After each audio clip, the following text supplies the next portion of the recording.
Bom dia, muito bem-vindos a mais um episódio do nosso podcast Plantão Paisagístico. Nele nós temos a pretensão de explorar todo o mundo do paisagismo, entrevistando arquitetos, decoradores, profissionais, engenheiros agrônomos, biólogos, toda a gama de pessoas que com as suas profissões participam desse mundo maravilhoso do paisagismo. Os nossos convidados sempre trazem alguma matéria nova para agregar ao nosso dia a dia e hoje eu tenho uma felicidade enorme de estar entrevistando um mestre, professor, doutor, pós-doutor na nossa área, que é o meu xará Leonardo Loyola.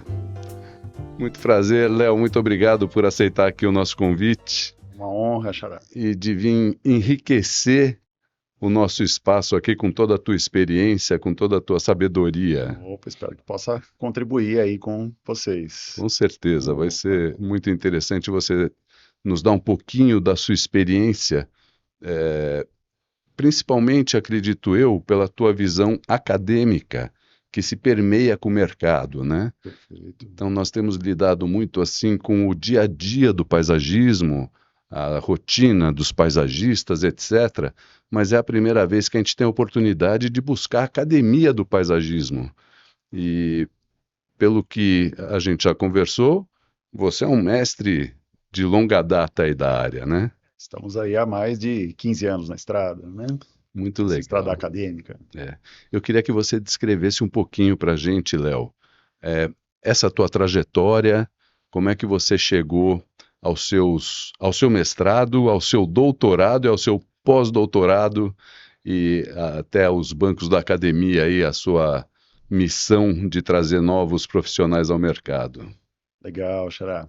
Bom, eu fiz, né, minha formação em arquitetura e urbanismo, né? Fiz lá na Universidade de São Paulo e eu diria que na entrada na academia eu já tinha interesse, inclusive pela vida docente, mas sempre gostei muito, né, do processo de criação, dessa questão da criatividade, era fundamental.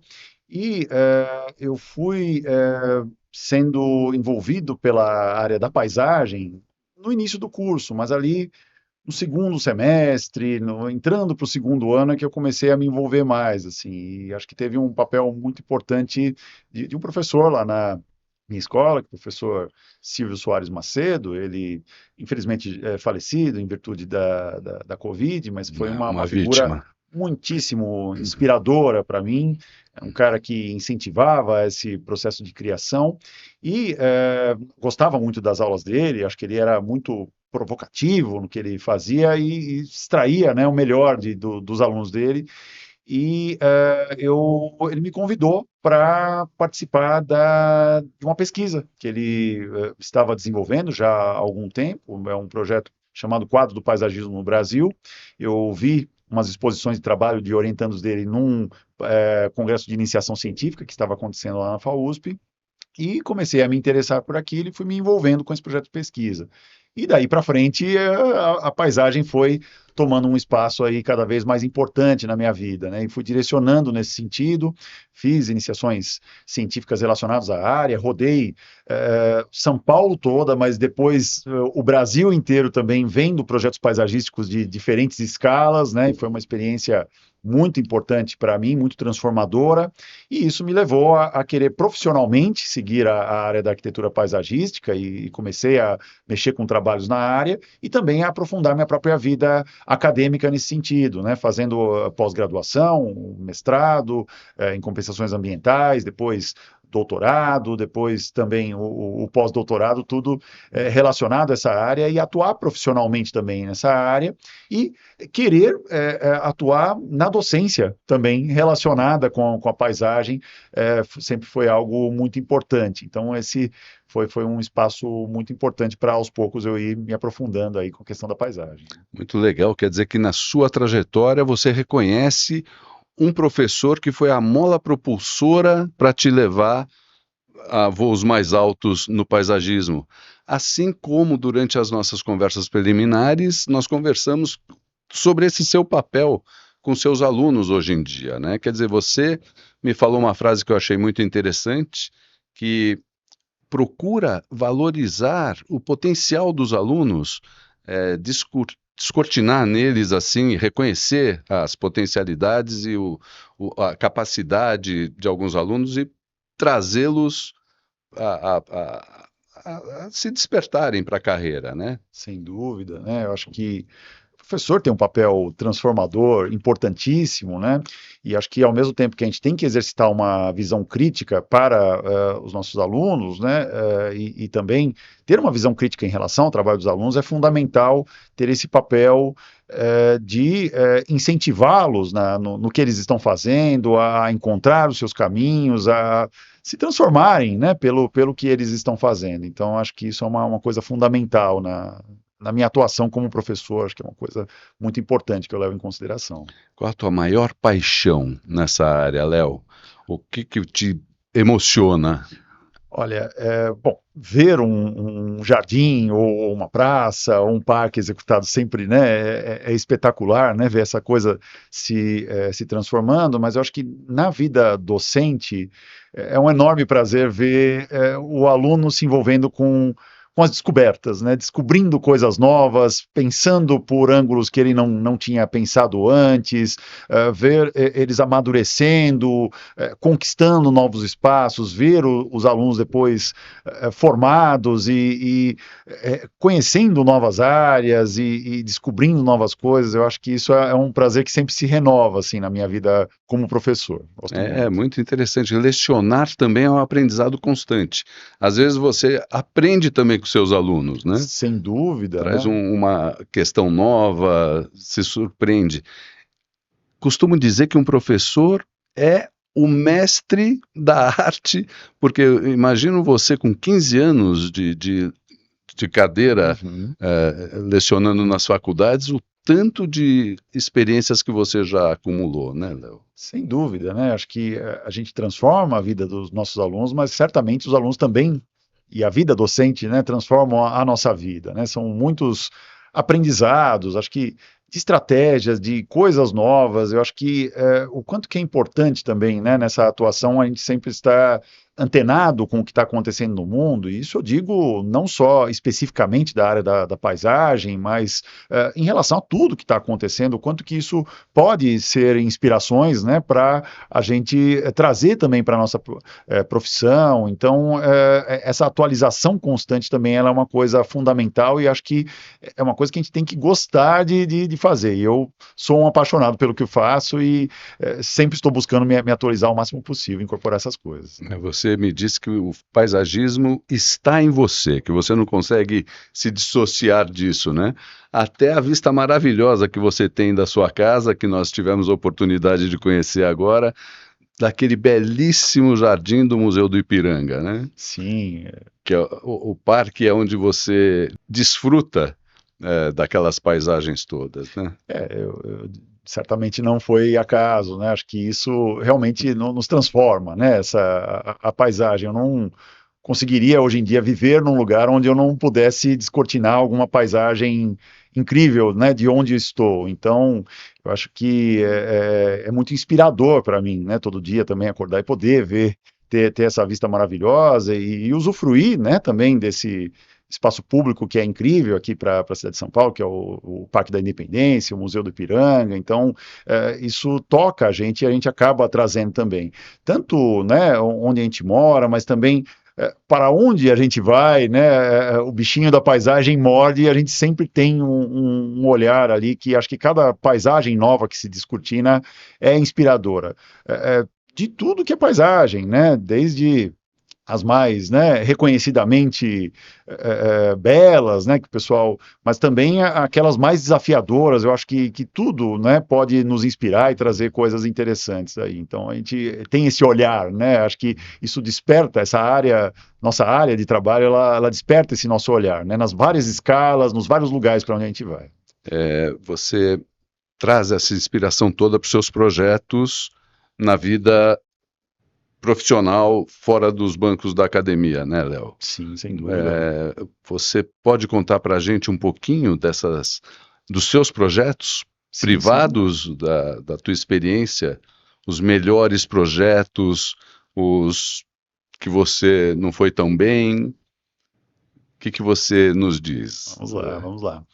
Eu, né, eu estava até comentando com vocês, né, eu tive um primeiro estágio ali no final da faculdade, trabalhando na Companhia Energética de São Paulo, né, onde pude trabalhar com projetos de parques públicos de grandes dimensões, né, no interior de São Paulo, projetos paisagísticos e urbanísticos bastante interessantes. Eu acho que foi uma vivência muito interessante, esse um ano que eu estive lá, né, e depois trabalhei em vários escritórios aí por quase 10 anos, né? Um deles, inclusive, que fez o projeto de restauro do Museu do Ipiranga, do Parque da Da sua vista, Independência, né? hoje em Da minha dia. vista hoje em dia, que é o escritório do Raul Pereira. Acho que foi uma vivência super importante. Trabalhei lá no escritório com projetos residenciais de grande, de menor porte também. Trabalhei com SESCs, com projetos de parques públicos, agências bancárias. Então foi uma visão muito importante, acho que Multidisciplinar, hein? multidisciplinar, sem É, dúvida, né, de multiescalar também, né, com diferentes multiscala. escalas, e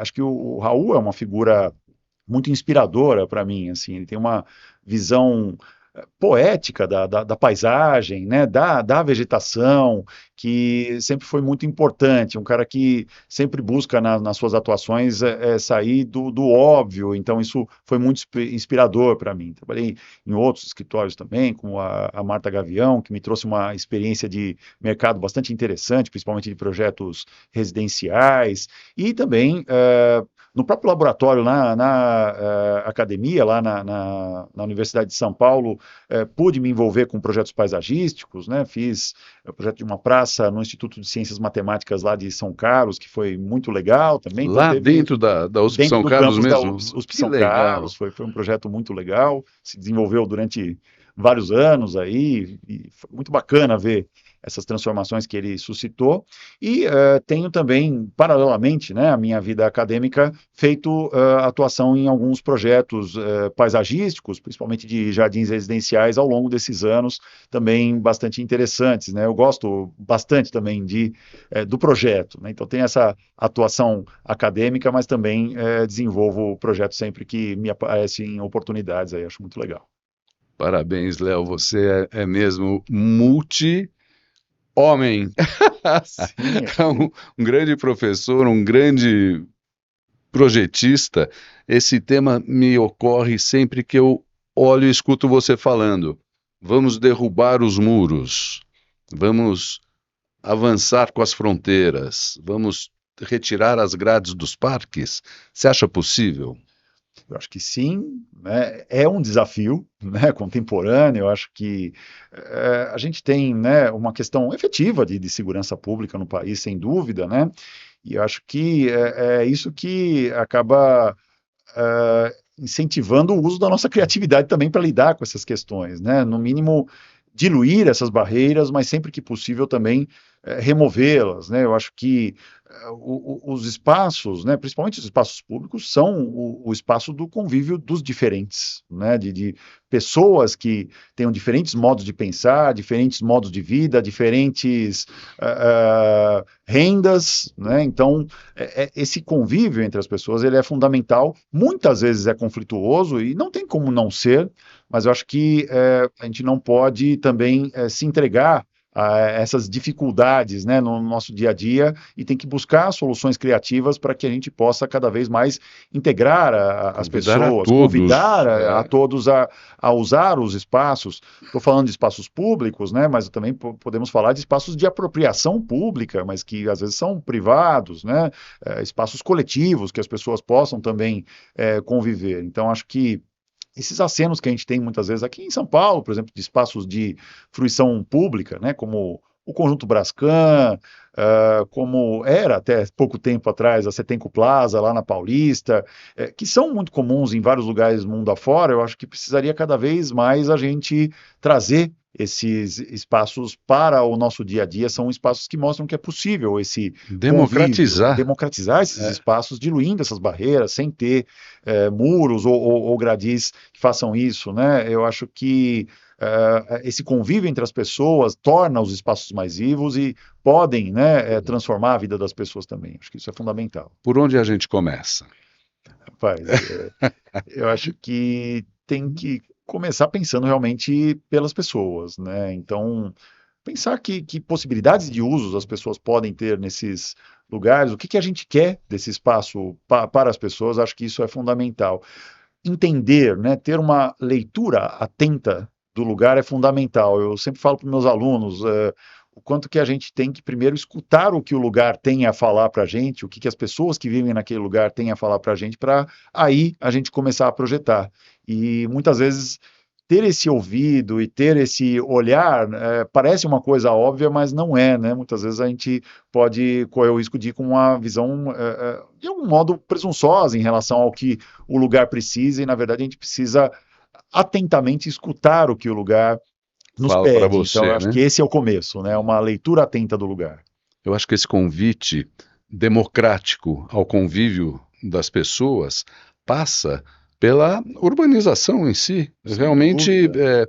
urbanizar os espaços, e me ocorre esse tema da recompor os biomas nesses espaços para que nós voltemos a ser o que éramos outrora, né?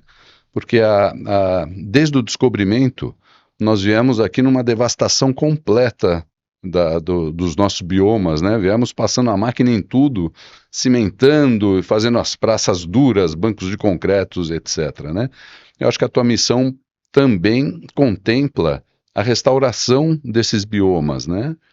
Você tem uns trabalhos muito interessantes, Léo, que você fez em outras regiões do país, identificando os problemas dessas estados que você elegeu para desenvolver esses estudos, né? Queria que você dissertasse um pouquinho para a gente essa tua experiência, esses módulos que você seccionou no país para tentar trazer esse restauro social, vamos dizer assim, né? Sim, acho que falando um pouco, né, da trajetória desses trabalhos acadêmicos que eu fiz, bom, primeiro que, de fato, né, o que você está comentando é fundamental, né, que a gente comece a lançar um olhar mais atento sobre essas áreas ambientalmente frágeis, né, que foram tão destruídas ao longo dessa história do país, né, como são negligenciadas ainda essas áreas e como que é importante trazer preservar ou conservar essas áreas que ainda são remanescentes, mas também restaurar ecossistemas, trazer novas áreas que tenham a ver com o clima, com o ambiente de cada lugar do país, né? Isso é fundamental. No meu mestrado, lá, né, no primeiro trabalho lá atrás, né, nos idos de 2005 a 2008, Um né? parênteses, no seu mestrado você já usava copinhos descartáveis assim? Olha, buscava usar, agora estamos, né? Biodegradável, desculpe. E acho que isso Imagina, é muito legal, né? O quanto que isso tem criado, né, uma cultura que está mais presente, eu acho que em diversas variáveis no nosso cotidiano, né? O quanto que essas questões ambientais são importantes. Eu acho que desde então dá para ver como que isso está cada vez mais ganhando um papel importante aí, né, na discussão, na pauta do dia a dia das pessoas, as questões ambientais.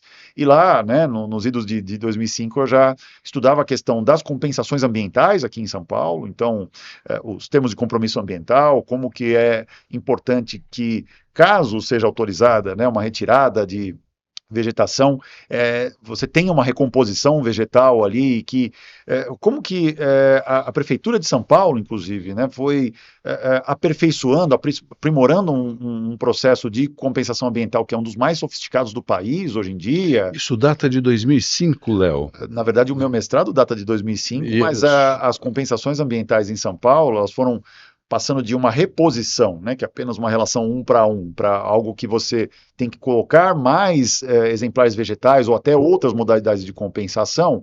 Isso tem se desenvolvido aqui em São Paulo desde 1998, então já tem uma cultura crítica agregada e grande, aqui, agregada grande no município. Se não fosse isso, eu acho que nós já seríamos uma selva de pedra concreta mesmo, né? Não ia ter... Com certeza, né, Xará? Então, acho que teve um papel importante, inclusive, para que os incorporadores, os empreendimentos tenham que pensar, claro, né? Muitas vezes é entendido como uma coisa chata, mas é uma coisa fundamental, né? Antes de...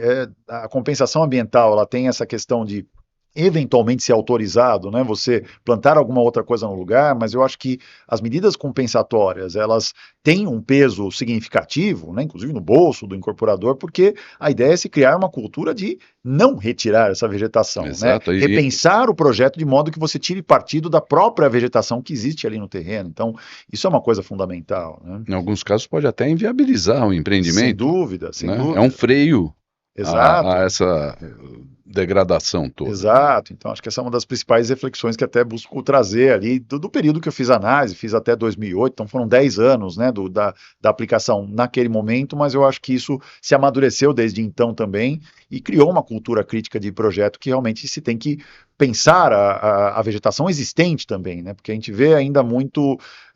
tanto alunos quanto profissionais pensando, não, mas eu posso fazer quase como se fosse um movie do AutoCAD, né? Pegar esse exemplar arbóreo e colocar em outro lugar, mas essa simples realocação, ela envolve um estresse muito grande e uma chance muito grande de morte para esses indivíduos, né? Arbóreos, esse tipo de vegetação. Então, é fundamental repensar essas práticas. E eu fui ampliando essa escala nos meus outros trabalhos acadêmicos. Então, no doutorado, eu estudei uma porção de 9 municípios da região metropolitana de São Paulo, entendendo impactos dos processos de expansão urbana naqueles lugares, principalmente uma urbanização dispersa por vários loteamentos fechados e por vários empreendimentos diversos ali, o quanto que isso impacta áreas ambientalmente frágeis e quais são possíveis estratégias para, na verdade, incorporar essas áreas ambientalmente frágeis, que inclusive podem ser elementos de valorização desses próprios empreendimentos, mas também quais são as práticas do poder público para conservar ou preservar essas áreas tão importantes, né? E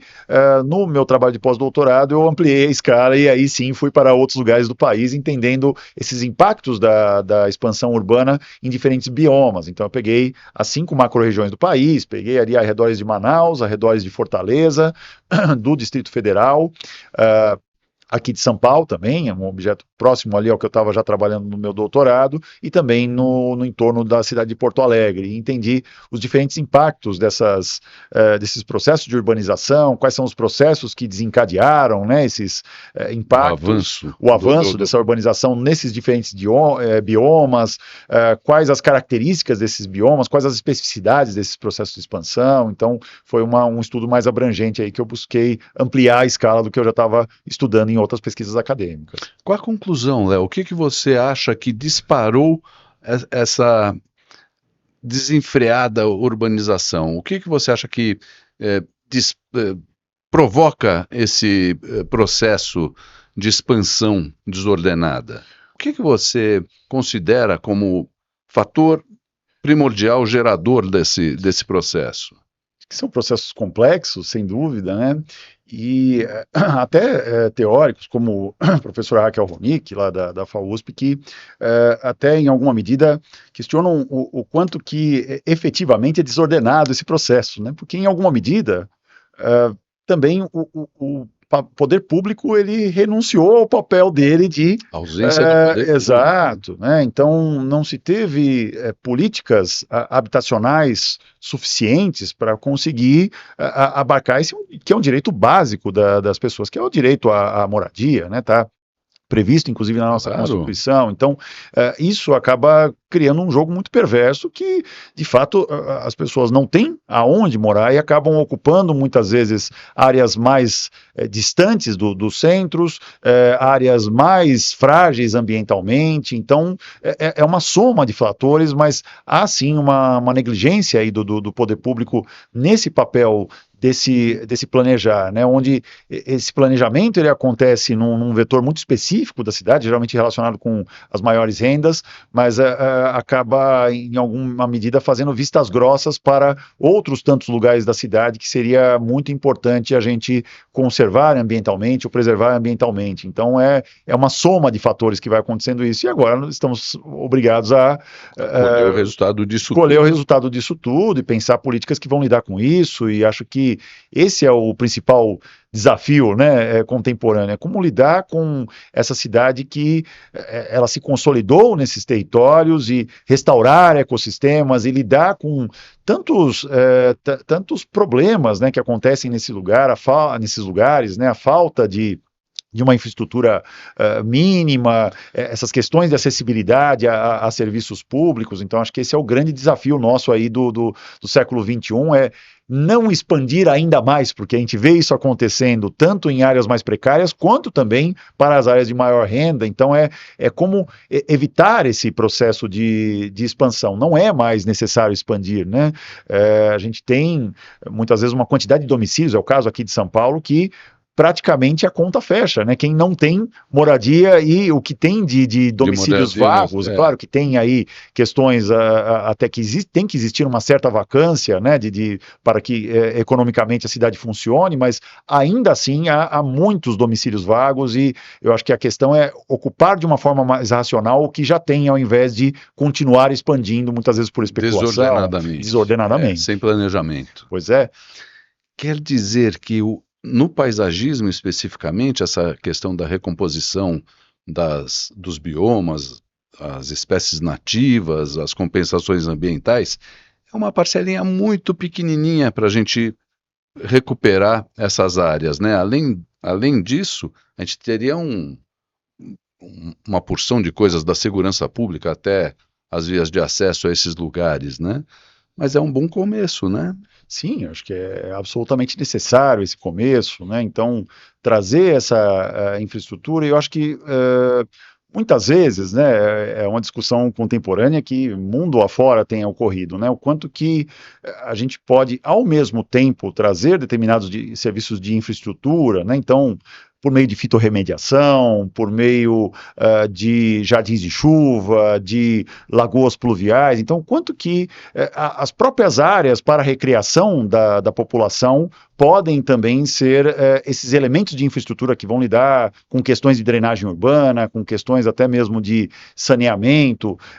Tem começado a haver cada vez mais exemplos aí pelo país de como que essas coisas elas podem andar juntas, né? Na verdade, você trazer espaços para lazer, para um uso ativo da população para várias atividades, e ao mesmo tempo isso servir como infraestrutura, né?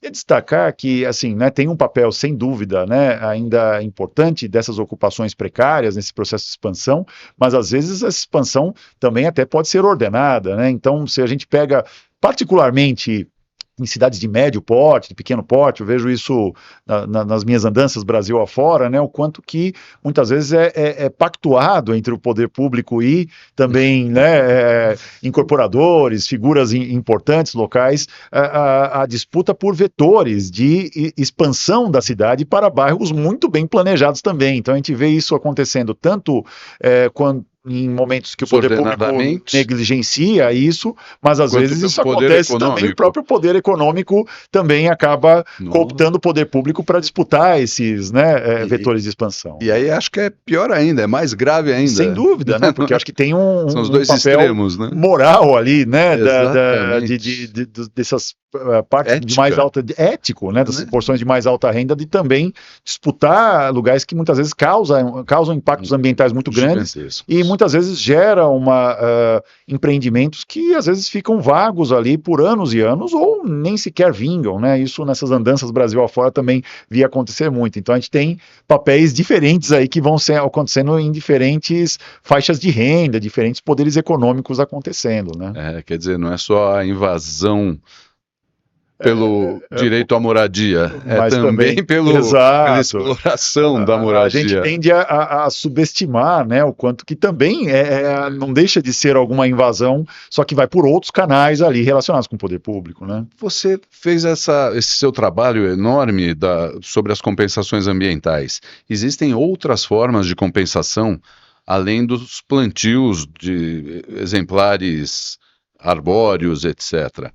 Você acha que não poderíamos trazer algumas questões de urbanização para serem também contempladas por compensações ambientais? Sim, na verdade isso é uma coisa até que eu trabalho bastante no meu mestrado, né, trazendo exemplos palpáveis. Eu profissionalmente trabalhei com isso também, que trabalhei com um projeto de parques no Raul Pereira, que eram compensações ambientais. Então, isso é uma questão que causa ainda polêmica, né, por um bom tempo tem causado polêmica, que puxa, mas se eu estou retirando uma árvore de um lugar, faz sentido eu colocar bancos, uma infraestrutura de lazer num determinado lugar, obras que são construtivas, né, da construção civil para compensar a retirada de uma árvore. Então, o que se foi desenvolvendo nas compensações ambientais aqui em São Paulo é que esses recursos que vêm da compensação ambiental, eles devem certamente serem aplicados para o plantio, né, arbóreo, aí você tem taxas diferentes de compensação, pode chegar... Por DAP, exato, por DAPs diferentes, nativos, exato, uma araucária pode ter até dezenas de árvores que vão ser necessárias serem implantadas lá para compensar aquela araucária que foi retirada, né? Porque é muito vulnerável, né? Hoje em dia, a gente acabou, né, com a cobertura de araucárias que existiam, inclusive aqui em São Paulo. Né? Eram nativas daqui, Eram nativas daqui, e a gente foi mudando esse microclima, né? São Paulo não é mais essa terra da garoa como era, e isso foi tirando essas condições. Aqui acabaram com o cerrado. Né? Pois né? E essa transição de cerrado para a Mata Atlântica também, mas o fato é que, aos poucos, e isso eu já testemunhava ali até 2008, né, a compensação ambiental ela foi ampliando seu escopo. Então, esse plantio obrigatório, ele continua existindo, mas não é apenas ele. Você tem que também, você tem outras modalidades compensatórias possíveis, e isso a própria prefeitura que vai mediar. Então, às vezes até pode chegar à infraestrutura de saneamento básico, mas em geral, né, são obras construtivas diversas que podem contribuir para conservar determinados espaços livres. Então, diminui o impacto, porque acho que essa é uma questão também, né, a gente falando sobre como que essas ocupações precárias foram atingindo diferentes lugares da cidade, né? Muitas vezes, se a pessoa que mora naquele lugar, numa situação muito precária, ela não tem um envolvimento e entende a importância daquela área com uma vegetação significativa, ela vai acabar ocupando essas áreas também até...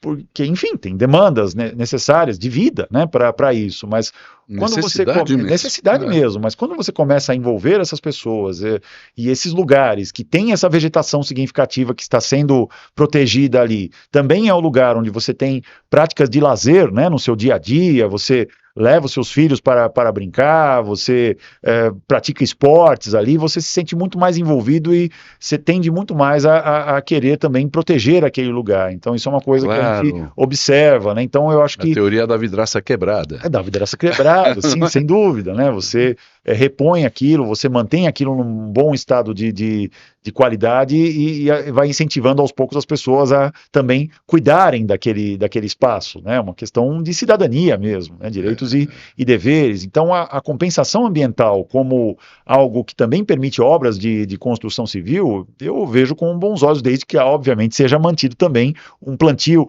relacionado, mas eu acho que a ampliação desse escopo, inclusive também para fomentar projetos de educação ambiental, é muito legal, né? Então a gente observa aí ao longo do tempo que a compensação ambiental aqui em São Paulo foi ampliando as possibilidades de atuação, e eu coloco, inclusive no meu mestrado, que vi isso com muitos bons olhos, né? E, se Deus quiser, vamos progredir mais ainda, é muito necessário.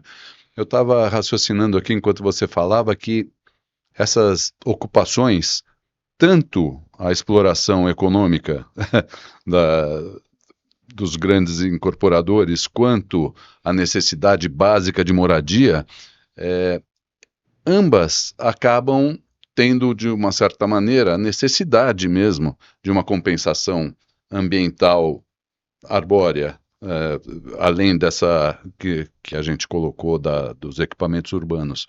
E dentro desse contexto da gente restaurar o ecossistema, os biomas, eu acho que os ambientes menos favorecidos carecem muito mais de um belo paisagismo do que os ambientes muito nobres, né? Talvez a gente desse uma contribuição bem legal, né? De eleger alguns lugares bem degradados para deixar eles mais agradáveis, mais bonitinhos, né? Vamos dizer assim, pelo jargão paisagístico. Sim, né? eu acho que essa questão também estética, né? De trazer isso cientificamente é comprovado o papel que essas áreas, né, que têm essa natureza mais presente, né, esse menor impacto do ser humano, como elas são importantes para nossa saúde e bem-estar no dia a dia, né? Então, eu acho que tem os benefícios também estéticos, né, dessa vegetação e benefícios à saúde diversos que a gente vê, né, de melhoria de qualidade do ar e a questão da fauna que está ali, questões ambientais super importantes. Então, é fundamental que essas áreas aconteçam, né, de conservação, de preservação ambiental, aconteçam nos territórios mais vulneráveis da cidade. Acho que começa a se ter determinadas experiências aí relacionadas a isso e, sem dúvida, trazendo espécies nativas, né, e mais que nativas, né, endêmicas, né, que sejam aqui da nossa Mata Atlântica, exato, aqui em São Paulo, quaresmeiras, né, e Maracás da Serra e outras tantas, aí o quanto que é importante trazer essas espécies que melhoram, né, a qualidade ambiental desses lugares, acho que melhora a autoestima das pessoas que moram nesses territórios mais vulneráveis, permite também que elas tenham uma qualidade de vida melhor. Então me parece absolutamente fundamental que essas iniciativas elas se fortaleçam cada vez mais, e isso eu acho que é válido tanto nos territórios mais vulneráveis, mas também não necessariamente existe sempre uma cultura de projetos mesmo para faixas de renda maiores, que incorporem essas espécies nativas, né? A gente vê, claro, tem alguns colegas que até falam, a gente também não deve ser xenófobo em relação à vegetação, né?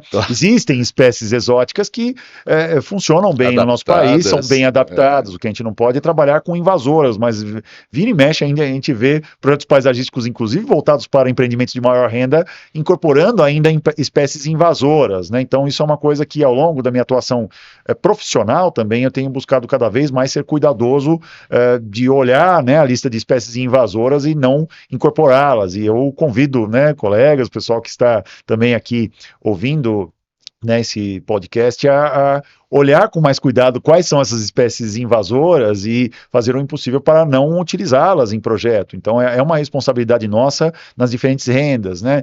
E acho que isso também aparece muito em programas de arborização urbana. A gente tem a lista, né, do DEPAV, de quais espécies devem ser, a famosa lista do DEPAV, que são espécies que funcionam bem, que a gente viu aí essa série de tragédias que aconteceram na cidade recentemente, né, com conflitos da arborização com infraestrutura, e certamente a culpa não é da arborização, né? Mas de como que a arborização muitas vezes foi colocada de uma forma equivocada. Então você tem muitas vezes o plantio, inclusive, de espécies de crescimento muito rápido, né? E em lugares que não são adequados para isso. De grande porte, né? O que tem de ficus aí, né, sendo plantado na cidade. Então, muitas vezes, de fato, população. Isso eu digo também em diversas rendas, né? Tem uma visão ingênua de que estou colocando uma árvore lá e já estou trazendo uma contribuição para o meio ambiente, mas tem que ser, e daí a importância da nossa profissão, né? Ser seletivo com relação às espécies que a gente vai utilizar. Parece um ato inocente esse plantio, mas ele tem uma responsabilidade e um impacto positivo muito grande, mas também pode ter um impacto negativo muito grande se a gente não souber fazer de uma forma acertada, com relação ao porte, com relação à espécie que a gente vai utilizar no lugar. Então, diversos problemas que a gente tem na cidade hoje em dia foram também resultado de equívocos com relação a esse processo de plantio, muitas vezes pela população que coloca, que planta isso com boas intenções, mas de uma forma ingênua e que não vê os impactos que pode causar, mas eventualmente até mesmo do próprio poder público, ou às vezes até mesmo de profissionais que não fazem isso de uma forma adequada. Então, acho que a gente tem uma responsabilidade muito muito grande que deve ser considerada aí nas mais diferentes situações, né, que é muito importante. Além de recompor, ensinar, né? Tem uma questão didática muito forte aí, né? Sem dúvida, né? Reconhecer aquele bioma como nativo e saber quem é quem ali, né? Sem dúvida, e acho que nesse sentido entra esse processo de envolvimento da comunidade, né, nos mais diferentes lugares, né, desde os territórios mais vulneráveis até, eu acho que muitas vezes até populações, determinados vetores de população de maior renda têm uma articulação maior, né, a gente vê associações de bairro, né, em lugares mais consolidados da cidade com uma visão bastante consciente do papel deles em relação aos impactos ambientais e tudo mais, o que é muito bacana, mas acho que isso também tem experiências interessantes em territórios mais vulneráveis, mas acho que essa participação em projeto, né, trazer a comunidade para fazer a discussão, entender o que é essa vivência, ela é fundamental para que esses projetos eles prosperem, que as pessoas tenham uma sensação de pertencimento em relação ao que elas colocaram ali. Quando você planta, quando você se apropria daquilo, exato. Exatamente, né? É muito fundamental. Legal. Você sabe, Léo, meu xará, que dentre desses projetos todos, dessa experiência toda, uma coisa que chamou bastante a atenção da gente é que você é jurado de um grande prêmio aí, o prêmio Rosa Clias, sim. Né, da Associação Brasileira de Arquitetos Paisagistas, né? Perfeito. Você pode receber uns planos, uns projetos desses aí, para enaltecer ali. Eu queria que você discorresse para a gente aqui um pouquinho dessa tua experiência como jurado de uma referência centenária do nosso paisagismo, né? Acho que, de fato, essa é uma iniciativa muito importante da ABAP, né, foi concebida ali pela Francine Sakato, que é uma arquiteta também muito bacana, uma arquiteta paisagista, né, colega nossa, e a ideia da concepção desse prêmio é justamente incentivar que projetos paisagísticos se tornassem a pauta dos trabalhos finais de graduação em cursos de arquitetura, porque a gente vê muitas vezes em diversas escolas pelo país, né, um certo papel coadjuvante das questões da paisagem nos trabalhos escolares ao longo do currículo das escolas, né, nas diversas disciplinas e particularmente nas temáticas finais. Então acho que é um incentivo fundamental esse, né, de trazer uma premiação que reforce o papel importante dos projetos paisagísticos em trabalhos finais. Tem escola que chega a não permitir que o projeto paisagístico seja o objeto principal do trabalho final, né? Só consideram as massas verdes ali, acabou. Exato, com um papel coadjuvante ou como alguma coisa que vai apenas decorar o que está acontecendo, mas existe um papel transformador super importante dos projetos para a paisagem e há 7 anos, né, isso vem acontecendo. Eu acompanho aí mais, né, já acompanhava de um jeito próximo, mas particularmente nas últimas 4 edições eu tenho participado como parte da comissão jogadora durante 2 anos e nesses 2 últimos anos como coordenador da comissão julgadora aqui da região sudeste. Sensacional. Né? E isso é muito legal ver essa produção de trabalhos, sempre a gente analisa trabalhos de outras regiões do país, obviamente para não ter conflitos de interesse, né? E esses trabalhos, a gente vê uma produção espetacular de diferentes lugares do país, aí por diferentes escolas, trazendo, né, para discussão nos projetos questões super importantes, como as soluções baseadas na natureza. Trazer à tona a ecologia nesse planeta tão devastado, né? Sem dúvida. Então, eu acho muito bonito de ver como que essas questões têm sido trazidas com uma grande sensibilidade, essa leitura atenta da paisagem, essa preocupação com os impactos nos biomas e de incorporar práticas que sejam relacionadas com cada bioma, uma sensibilidade em relação ao patrimônio histórico das cidades, ao papel participativo e ao impacto que isso pode ter nos diferentes territórios aí Brasil afora, e a gente vê propostas para diferentes escalas em diferentes lugares, desde cidades muito pequenas, né, em lugares muito remotos, remotos aqui do Brasil, e isso é muito legal, né? Lançar esse olhar sobre esses lugares que muitas vezes são muito negligenciados, até questões que são presentes nas grandes metrópoles. Então, diferentes escalas, diferentes contribuições e diferentes reflexões, todas relacionadas com a área da paisagem. Eu acho que isso tem ganho força e é isso que a gente busca bastante premiar, né? Essas práticas mais originais que existem em relação a esses territórios, com olhares muito criativos em relação a isso. É muito valorizar legal essa disciplina dentro da arquitetura, né? Sem dúvida. Importantíssimo. Né? Tirar ela de um papel coadjuvante e mostrar a responsabilidade que ela efetivamente tem. E cada vez mais, né? A gente vê isso sendo cada vez mais premiado e cada vez mais com esses impactos das mudanças climáticas, mundo afora, paisagistas vêm sendo chamados para lidar com isso. Então, eu acho que isso tem aumentado o nosso papel mundo afora, né? Cada vez mais. Inclusive o sentido do paisagismo, né? Sem dúvida. Estritamente ornamental, como há alguns anos. Exato.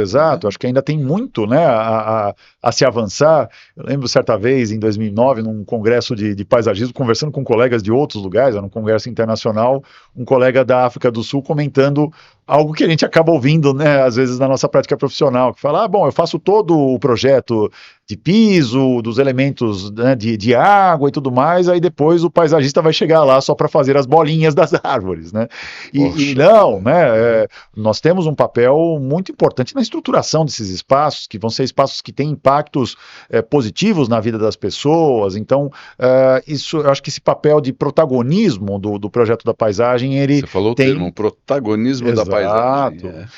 Ele tem aumentado esse papel protagonista. Eu acho que a sociedade civil como um todo tem reconhecido mais o papel da nossa profissão em diferentes escalas, né? Porque eu falo isso num parque urbano de grandes dimensões, mas a gente pode falar que sim, também, dependendo do jeito que eu vou colocar lá o vaso na minha varanda, ou vou pensar em áreas permeáveis no meu quintal, ou técnicas que eu consiga aproveitar a água que chega lá no meu quintal, eu também estou contribuindo, né, de pouquinho em pouquinho para uma coisa maior que é a cidade. Então, mesmo em pequenas escalas, nós podemos ter um papel transformador muito interessante, desde que a gente leve essas reflexões, né? Importantíssimo. Isso é fundamental. E esse papel de educador é primordial nesse contexto todo. Esse prêmio dessa comissão que você participa, da Rosa Crias, é trazer, plantar uma sementinha que vai germinar daqui a alguns anos, trazendo uma importância gigantesca para a profissão. Né?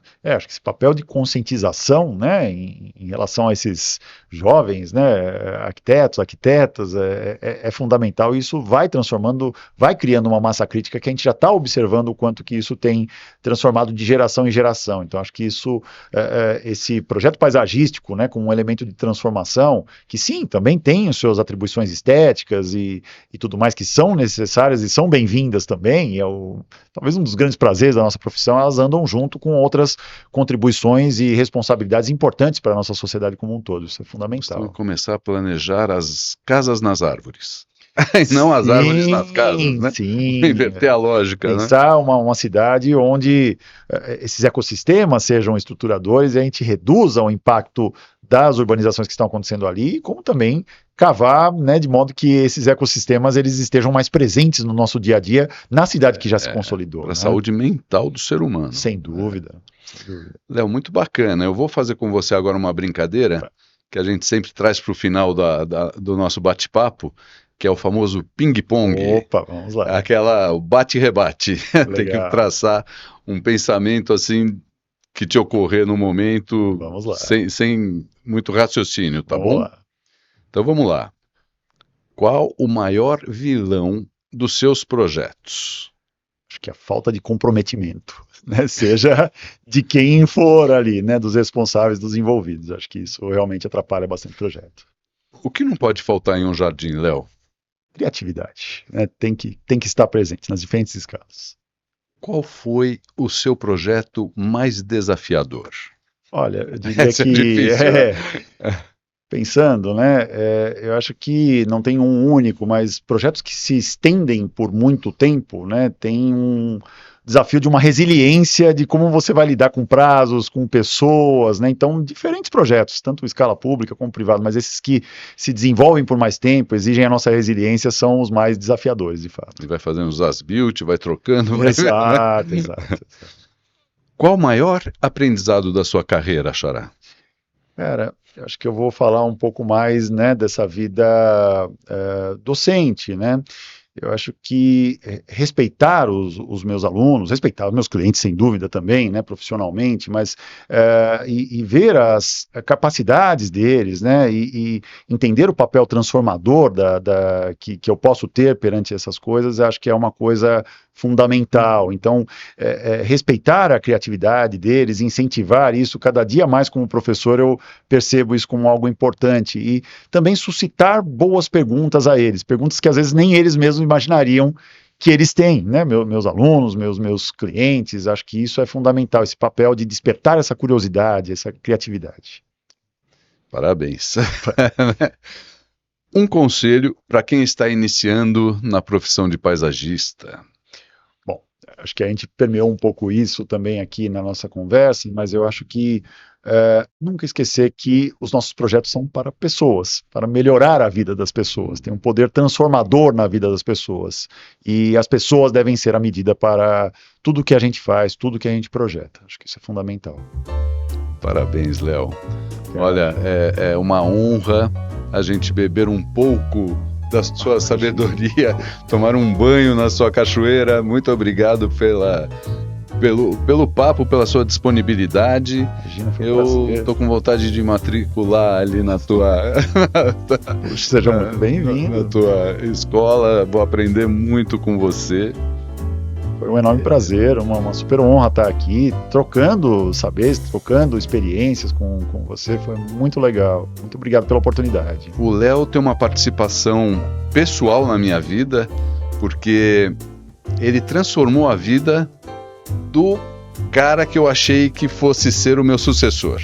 Né? Eu tenho um filho mais velho que cresceu dentro da empresa e foi fazer arquitetura por conta da nossa atividade, e na faculdade conheceu o Léo, mudou a cabeça do Luiz Fernando, transformou a vida dele, transformou de uma certa maneira, transbordou para dentro do nosso escritório. Foi muito legal e por isso eu tenho mais satisfação ainda de te receber e a gente poder conversar sobre tanta coisa bacana. Nós precisaríamos de mais outros episódios, mas a gente chega lá. Sim.